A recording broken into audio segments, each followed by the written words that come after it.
Next है define octet rule. Octet rule क्या है ये बताना है। Right its significance and limitations. इसकी क्या इम्पोर्टेंस है और इसकी क्या लिमिटेशंस हैं, वो कमियां हैं, वो बतानी है। पहला, ऑक्टेट रूल है क्या। ऑक्टेट रूल बताता है atoms combine in order to have octet in their valence shell. Octet rule क्या बताता है कि एटम आपस में कंबाइन क्यों करते हैं, ताकि वैलेंस शेल में इलेक्ट्रॉन्स का ऑक्टेट पूरा हो सके। ऑक्टेट मतलब 8 इलेक्ट्रॉन आ सके। समझ में आई बात है। वैलेंस शेल कौन सा होता है, आउटर मोस्ट शेल, ठीक है ना। एग्जाम्पल हमने करा ही है अभी, जैसे सोडियम और क्लोरीन आपस में क्यों रिएक्ट करते हैं। सोडियम की कॉन्फ़िगरेशन फिर से लिखते हैं 1s2 2s2 2p6 3s1। Chlorine की 1s2 2s2 2p6 3s2 3p5। अब सोडियम क्या करेगा, ये एक इलेक्ट्रॉन उठा के यहाँ भेज देगा। तो अब आउटर मोस्ट कौन सा बचा सोडियम का, 2s2 2p6, क्योंकि वो तो चला गया। आउटर मोस्ट में 8 इलेक्ट्रॉन हो गया, ऑक्टेट हो गया पूरा।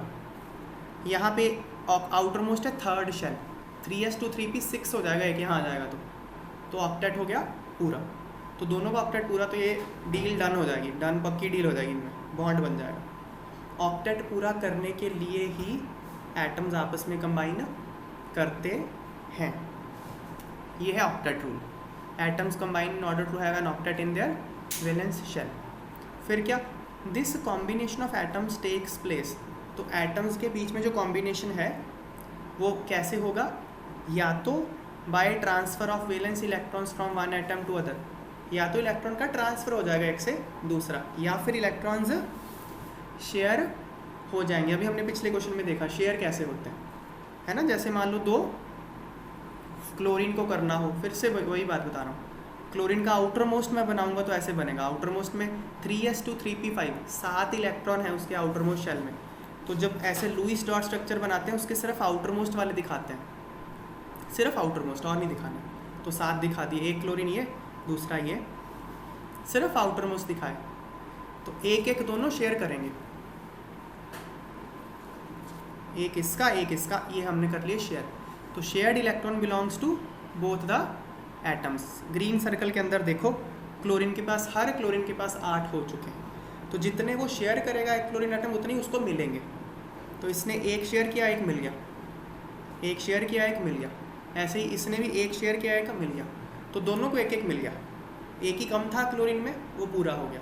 तो शेयरिंग से भी ऑक्टेट पूरा हो सकता है और ट्रांसफ़र से भी ऑक्टेट पूरा हो सकता है।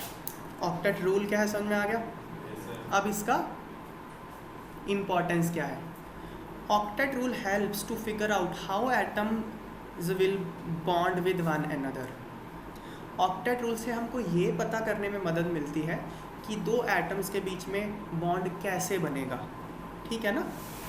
फिर एग्जांपल लेके समझा रहा है। For example, when a metal reacts with a non metal. जब एक मेटल एक नॉन मेटल के साथ रिएक्ट करेगा तो फिर transfer of electron occurs resulting in formation of an ionic bond. अभी हमने एग्जांपल लिया सोडियम क्लोराइड का। सोडियम एक मेटल है, यह है सोडियम एक मेटल, और क्लोरीन एक नॉन मेटल है। जब एक मेटल और नॉन मेटल के बीच में बॉन्ड बनेगा तो इलेक्ट्रॉन ट्रांसफ़र होगा मेटल से नॉन मेटल की तरफ, क्योंकि मेटल को इलेक्ट्रॉन लूज़ करना होता है ऑक्टेट पूरा करने के लिए, और नॉन मेटल को इलेक्ट्रॉन गेन करना होता है। तो एक को लूज़ करना है, एक को गेन करना है, दोनों की जो कंपैटिबिलिटी बैठ रही है। समझ में आई बात है। तो ये हमको पता कैसे चला, ऑक्टेट रूल हेल्प करता है। तो जब एक मेटल और नॉन मेटल रिएक्ट करते हैं तो ट्रांसफर ऑफ इलेक्ट्रॉन होता है। And when non metals react with each other by sharing of electrons occurs resulting in formation of covalent bond. जब आपस में 2 नॉन मेटल रिएक्ट करते हैं, अब नॉन मेटल कौन होते हैं, जिनको इलेक्ट्रॉन चाहिए होते हैं।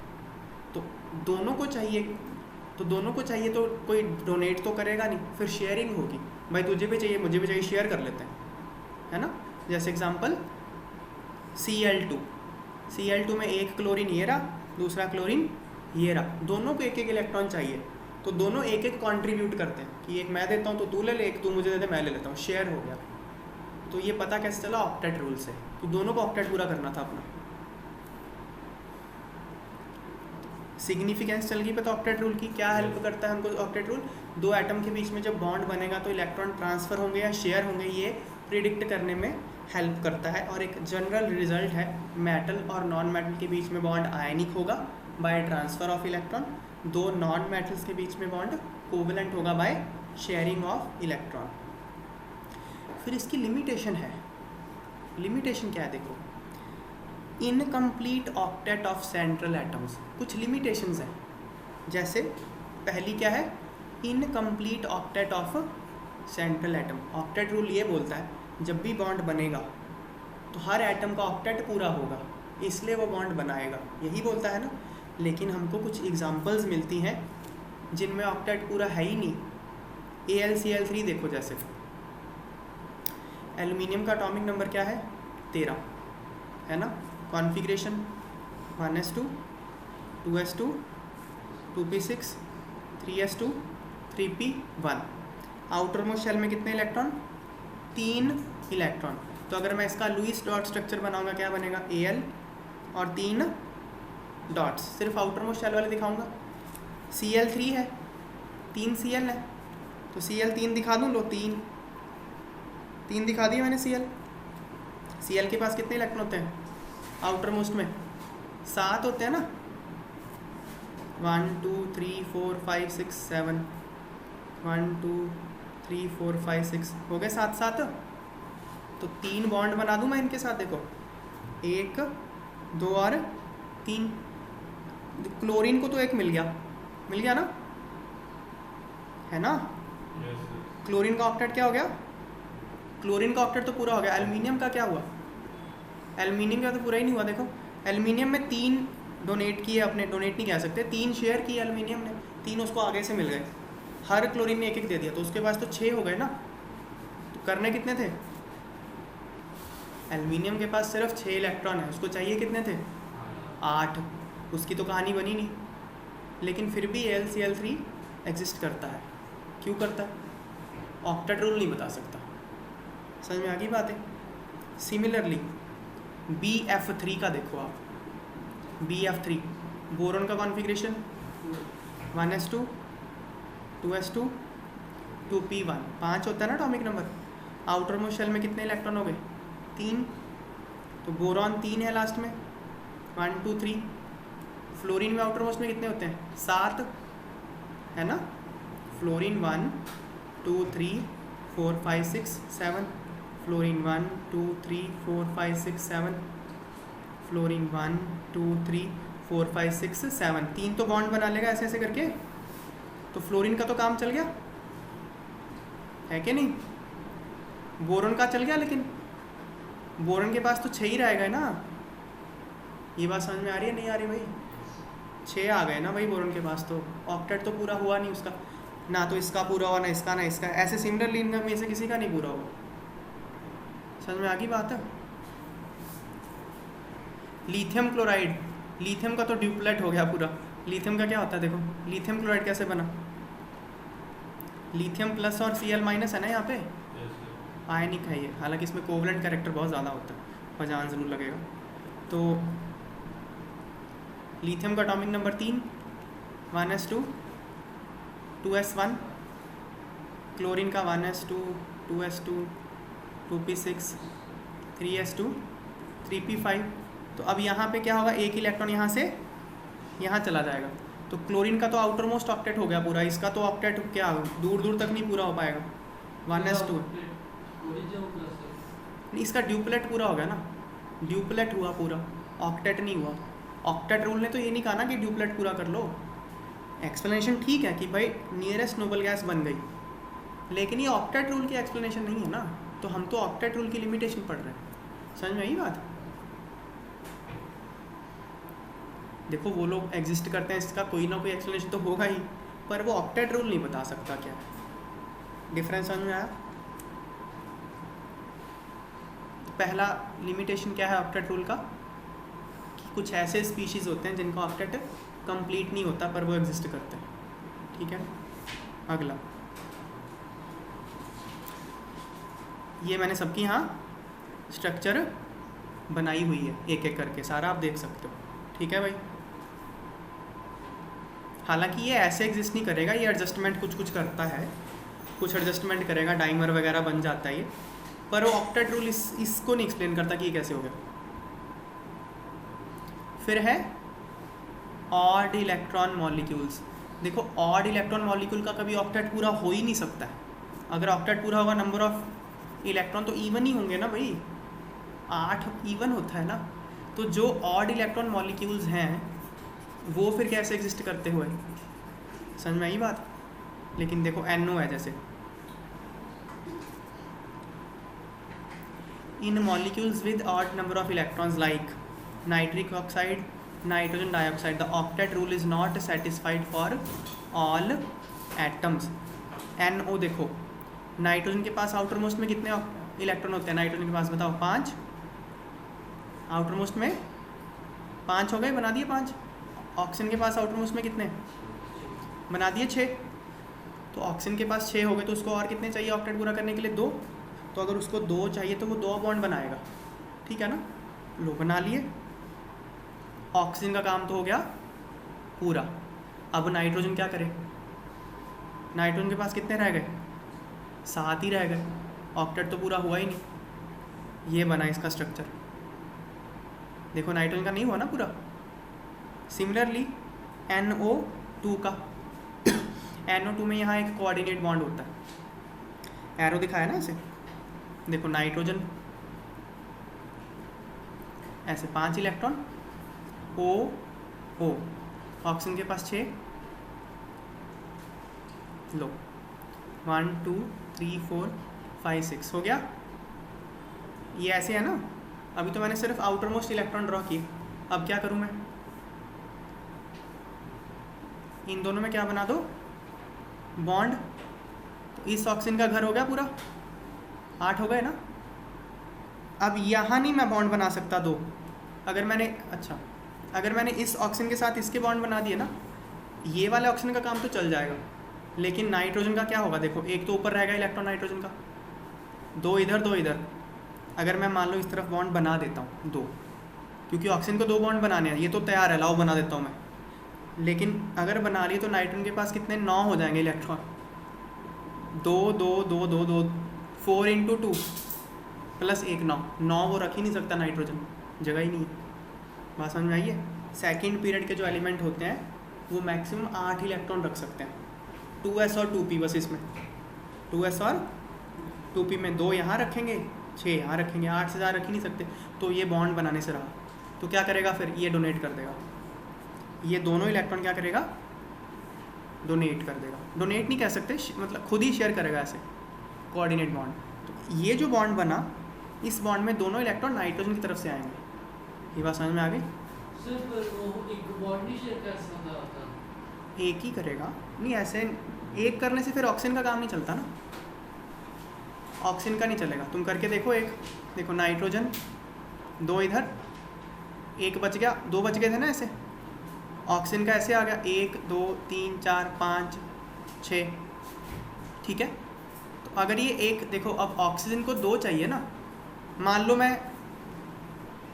ये बात ध्यान से सुनना, ऑक्सीजन के 6 बनाए मैंने, एक ये रहा, एक ये रहा, तुम बोलते हो एक बना लो, बना दिया एक, ठीक है। तो अब ऑक्सीजन के पास कितने हो गए, 1 2 3 4 5 6 7, तो ऑक्सीजन का काम ही नहीं चला।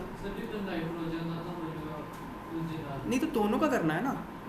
नाइट्रोजन के कितने हो गए, 1 2 3 4 5 6 7 8, ठीक है, नाइट्रोजन का चल गया, बट ऑक्सीजन का नहीं चला। तो ऐसे नहीं चलता काम, समझ में आई बात। तो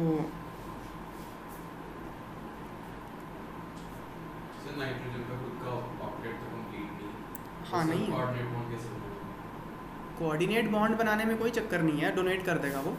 जब कोऑर्डिनेट बॉन्ड बनता है तो इलेक्ट्रॉन उसने सारे थोड़ी ट्रांसफ़र कर दिया, अपने पास भी रखे हैं, सामने वालों को यूज़ करने के लिए दे दी बस कि ठीक है तुम भी करो। आपने बताया था कि मतलब डोनेट का ऑक्टेट कंप्लीट होता था तो इसलिए तो ये बहुत स्टेबल सा कॉन्फ़िगरेशन नहीं होता, मतलब इसलिए लिमिटेशन ऑक्टेट रूल का ये वो जो है वो जनरल सब जगह नहीं चलेगा, बहुत जगह चलता है वो बात। लेकिन यहाँ पे क्या है, इस अरेंजमेंट के अलावा नाइट्रोजन यहाँ डोनेट कर दे, इसके अलावा और कुछ पॉसिबल ही नहीं हो पा रहा। मोस्ट प्रेफर्ड ये है, समझ में यही बात है, ठीक है ना। तो यहाँ डोनेट कर दिया, अब देखो ऑक्सीजन का पूरा हो गया, यहाँ वापस आओ, ऑक्सीजन के पास कितने हो गए, 1 2 3 4 5 6, 2 यहाँ से मिल गए 8, ऑक्सीजन का ऑक्टेट पूरा हो गया। नाइट्रोजन के पास लेकिन 7 रह गए, समझ में आई बात।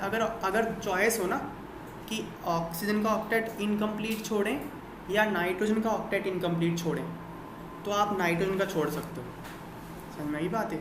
ये आगे बताऊंगा क्यों। यहाँ ये बोल रहा था कि नाइट्रोजन के साथ एक बॉन्ड बना लो, तो फिर नाइट्रोजन का पूरा हो जाता, लेकिन फिर ऑक्सीजन का नहीं होता ना। अगर ऐसे चॉइस हो ना, नाइट्रोजन का इनकम्प्लीट छोड़ सकते हो या ऑक्सीजन का छोड़ सकते हो, तो किसका छोड़ना है, नाइट्रोजन का छोड़ना है, ज़्यादा स्टेबल होता है। इसका रीज़न है oxygen is more electronegative than nitrogen. तो मोर इलेक्ट्रोनेगेटिव, तो उसको तो चाहिए ही चाहिए इलेक्ट्रॉन, समझ में आई बात। हमने इलेक्ट्रोनेगेटिविटी पढ़ ली ना, कौन ज़्यादा इलेक्ट्रोनेगेटिव होता है, ऑक्सीजन या नाइट्रोजन। ऑक्सीजन ज़्यादा इलेक्ट्रोनेगेटिव, उसको तो चाहिए ही चाहिए इलेक्ट्रॉन, तो उसका नहीं छोड़ सकते इनकम्प्लीट, समझ में आई बात। तो इसलिए ये बनेगा, अब ये बन गया स्ट्रक्चर, यहाँ बनाया हो मैंने, बन गया ना स्ट्रक्चर ये। अब इसमें नाइट्रोजन का ऑक्टेट पूरा नहीं है, समझ में आ गई बात। सर तो जो आपने लिखवाया था कोऑर्डिनेट के लिए वो मस्ट नहीं, देखो ऐसा नहीं कह सकते, मस्ट ही है, लेकिन अब यहाँ पे कुछ हो ही नहीं रहा ना, और फंस गया ना सारा कुछ, तो फिर यही बनेगा, ठीक है। अगला देखो, एक्सपैंडेड ऑक्टेट। कुछ मॉलिक्यूल्स ऐसे होते हैं जिनमें आउटर मोस्ट शेल में 8 से ज़्यादा इलेक्ट्रॉन हो जाते हैं, जैसे PF5 देखो, PF5, SF6, H2SO4। अगर आप इनका स्ट्रक्चर बनाओगे, देखो फॉस्फोरस में आउटर मोस्ट में 5 इलेक्ट्रॉन होते हैं, नाइट्रोजन फॉस्फोरस, ये ग्रुप 15 के एलिमेंट्स है ना, ग्रुप 15 के एलिमेंट्स में आउटर मोस्ट में 5 इलेक्ट्रॉन होते हैं। तो फॉस्फोरस के पास आउटर मोस्ट में 5 इलेक्ट्रॉन है, 1 2 3 4 5, 5 फ्लोरीन आ गए, पांचों फ्लोरीन एक एक बॉन्ड बना लेना इसके साथ, ये बना हुआ है ना। तो फ्लोरीन को तो एक ही इलेक्ट्रॉन चाहिए था, है कि नहीं, तो उसने एक बॉन्ड बना के अपना काम तो कर लिया पूरा ना फ्लोरीन ने, यस नो, पांचों फ्लोरीन ने पूरा कर लिया ना, फ्लोरीन का काम तो चल गया। फॉस्फोरस के लेकिन क्या हो गया, 10 हो गए फॉस्फोरस के पास, ऑक्टेट क्या हो गया, एक्सपैंड हो गया। ये क्यों एग्जिस्ट करता है, ऑक्टेट रूल नहीं बताता ये, समझ में आई बात। हमको पता है क्योंकि फॉस्फोरस का कॉन्फ़िगरेशन है 1s2, 2s2, 3s2, आगे 3p6, फिर एक सेकेंड ये गलत कर दिया, हाँ 1s2, 2s2, 2p6, 3s2, 3p3, ये है इसका कॉन्फ़िगरेशन। थर्ड शेल में घुस चुके हैं हम। फॉस्फोरस का आउटर मोस्ट शेल कौन सा है, थर्ड शेल। जैसे ही थर्ड शेल घुसता है 3D की अवेलेबिलिटी हो जाती है। फॉस्फोरस के पास एक 3D शेल वेकेंट पड़ा हुआ है ना, 2D तो होता नहीं है, 3D होता है ना, तो उसके पास जगह तो है रखने की, इसलिए वो रख लेता है, लेकिन ये ऑक्टेट रूल नहीं बताता, समझ में आई बात। ऐसे ही SF6 भी क्या है, सल्फर के आउटर मोस्ट में 6 इलेक्ट्रॉन होते हैं, तो वो 6 फ्लोरीन के साथ तो बॉन्ड बना लेगा, एक एक इलेक्ट्रॉन हर एक फ्लोरीन के साथ बना लेगा।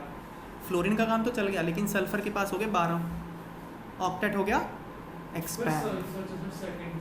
सल्फर सेकंड में नहीं, थर्ड में आता है, फॉस्फोरस के बाद आएगा सल्फर 16, 3s2, 3p4, समझ में आई।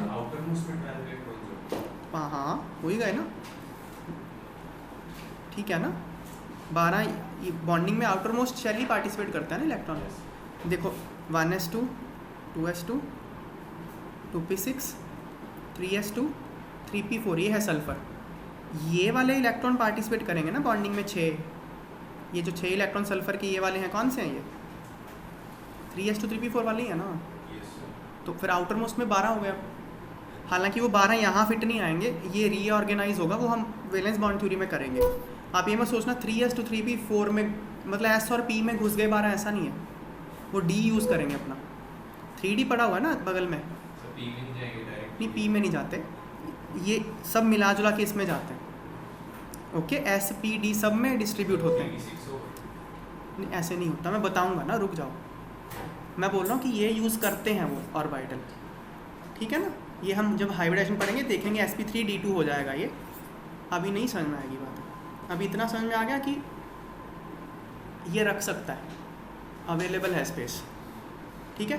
पर हाँ, ये ऑक्टेट रूल को वायलेट कर रहा है, समझ में आई बात है। नीचे लिखा है 10 इलेक्ट्रॉन्स अराउंड p, यहाँ 12 इलेक्ट्रॉन्स अराउंड s। यहाँ पे देखो H2SO4 का स्ट्रक्चर ये बनेगा, मैंने बनाया हुआ है। तो सल्फर के आसपास कितने हो गए? 12 इलेक्ट्रॉन। समझ में आ गई बात है, कर लोगे अभी क्वेश्चन। अगला देखो, ऑक्टेट रूल का जो बेसिस था, बेसिस ये था कि जो नोबल गैसेस होती हैं वो रिएक्ट नहीं करती और बाकी एलिमेंट नोबल गैस की तरह बनना चाहते हैं, यही था ना basis. Octet rule is based on chemical inertness of noble gases. However, लेकिन some noble gases, for example xenon and krypton, also combine with oxygen and fluorine to form a number of compounds like XeF2, KrF2, XeOF2। भाई फिर noble gas क्यों combine कर रही है ये बताओ ज़रा। नोबल गैस का तो ऑक्टेट पहले से ही पूरा है, फिर वो क्यों कंबाइन करती है? आप बोल रहे हो कि कॉम्बिनेशन इसलिए होता था कि ऑक्टेट पूरा हो सके, तो जिसका पहले से ही ऑक्टेट पूरा उसको फिर क्यों कंबाइन कर रहा है? मतलब है ही नहीं कहीं शांति, है ना। समझ में आई बात। ऑक्टेट रूल का होगा ना लिमिटेशन। 5वां लिमिटेशन क्या है? Octet rule does not account for shape of molecule. की शेप के बारे में कुछ बताता ही नहीं। Last, octet rule does not explain relative stability of the molecules being totally silent about energy of A molecule. Molecule की एनर्जी के बारे में नहीं बताता। अगर मैं आपको 2 मॉलिक्यूल दे दूं कि आप इनकी स्टेबिलिटी कंपेयर करिए, मॉलिक्यूल 1 मॉलिक्यूल 2, ऑक्टेट रूल नहीं कर पाएगा, स्टेबिलिटी कंपेयर नहीं कर सकता, ठीक है ना, क्योंकि एनर्जी के बारे में नहीं बताता कुछ। स्टेबिलिटी एनर्जी के साथ रिलेटेड है, जितनी एनर्जी कम उतनी स्टेबिलिटी ज़्यादा। तो ऑक्टेट रूल तो एनर्जी के बारे में कुछ बताता ही नहीं, तो स्टेबिलिटी क्या बताएगा। ये ऑक्टेट रूल की लिमिटेशंस है। तो एक अच्छा सब्जेक्टिव क्वेश्चन है।